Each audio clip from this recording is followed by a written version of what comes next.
Chapter 6 Dinosaur Valley. Annie, look at this, Jack called. Look what I found. Annie had gone up to the hilltop. She was busy picking a flower from the magnolia tree.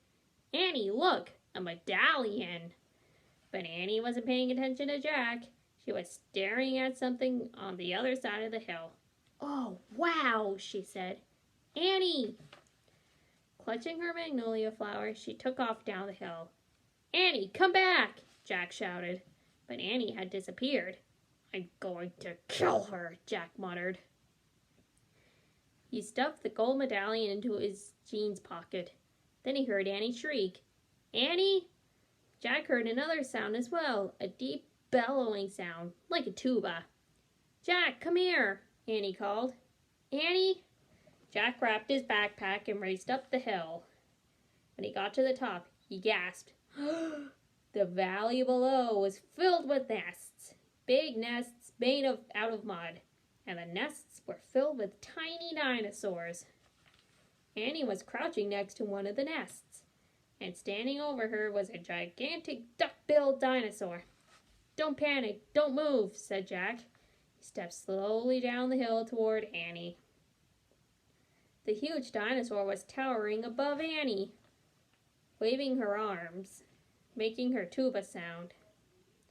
Jack stopped. He didn't want to get too close. He knelt down on the ground. Okay, move toward me. Slowly, he said. Annie started to stand up. Don't stand, crawl, said Jack. Clutching her flower, Annie crawled toward Jack. The duck-billed dinosaur followed her, still bellowing. Annie froze. Keep going, Jack said softly. Annie started crawling again. Jack inched farther down the hill until he was just an arm's distance from Annie. He reached down and grabbed her hand. He pulled Annie toward him. Stay down, he said. He crouched next to her. Bow your head. Pretend to chew. Chew? Yes, that's what you do if a mean dog comes at you. She's no dog, Jack, said Annie. Just chew, said Jack. Jack and Annie both bowed their heads and pretended to chew. Soon the dinosaur grew quiet. Jack raised his head. I don't think she's mad anymore, he said. Thanks, Jack, for saving me, said Annie. You have to use your brain, said Jack. You can't go running to a nest of babies. There's always a mother nearby. Annie stood up. Annie! Too late. Annie held her magnolia flower to the dinosaur. I'm sorry I made you worry about your babies, she said. The dinosaur moved close to Annie. She grabbed the flower from her. She reached for another. No more, said Annie. The dinosaur let out a sad tuba sound. But there are more flowers up there, Annie said. She pointed to the top of the hill. I'll get you some. Annie hurried up the hill. The dinosaur waddled after her. Jack quickly examined the babies. Some were crawling out of their nests. Where were the other mothers? Jack looked out the dinosaur book, took out the dinosaur book. He flipped through the pages. He found a picture of some duck-billed dinosaurs. He read the caption. The Anatosauruses lived in colonies, while a few mothers babysat in the nests. Others hunted for food. So there must be mothers close by. Hey, Jack, Annie called. Jack looked up. Annie was at the top of the hill, feeding magnolia flowers to the giant Anatosaurus. She's nice too, Jack, Annie said.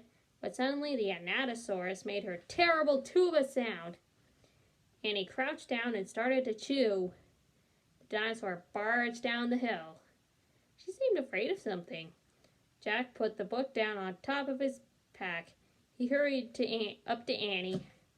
I wonder why she ran away, said Annie. We were starting to be friends. Jack looked around. What he saw in the distance almost made him throw up. An enormous, ugly monster was coming across the plain.